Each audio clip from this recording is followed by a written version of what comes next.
পরিবহনে ডিজেল সংকটের কারণে দেশের বিভিন্ন স্থান থেকে ঢাকায় কাঁচামাল সরবরাহে চরম বিপাকে পড়েছেন ব্যবসায়ীরা। বিশেষ করে ঢাকার গাবতলী এলাকার কাঁচামাল ব্যবসায়ী আব্দুল্লাহ শাহীন মণ্ডল বর্তমানে বড় ধরনের ক্ষতির মুখে পড়েছেন। জানা গেছে, আব্দুল্লাহ শাহীন মণ্ডল দীর্ঘদিন ধরে গাইবান্ধার গোবিন্দগঞ্জ সহ দেশের বিভিন্ন এলাকা থেকে আলু, পেঁয়াজ সহ বিভিন্ন কাঁচামাল ক্রয় করে ঢাকা সহ গাজীপুরে সরবরাহ করে আসছেন।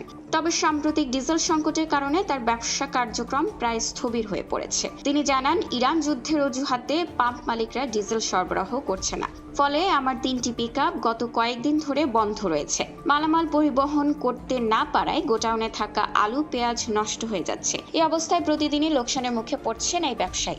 একই সমস্যায় পড়েছেন আরো অনেক কাঁচামাল ব্যবসায়ী, যারা পরিবহনের উপর নির্ভরশীল। ব্যবসায়ীরা বলছেন, দ্রুত এই সংকট নিরসন না হলে বাজারে কাঁচামালের সরবরাহ কমে যাবে এবং দাম বেড়ে সাধারণ মানুষের ভোগান্তি বাড়বে। তারা সরকারের কাছে দ্রুত ব্যবস্থা নেওয়ার আহ্বান জানিয়ে বলেন, কাঁচামাল পরিবহনের জন্য বিশেষভাবে ডিজেল সরবরাহ নিশ্চিত করা জরুরি।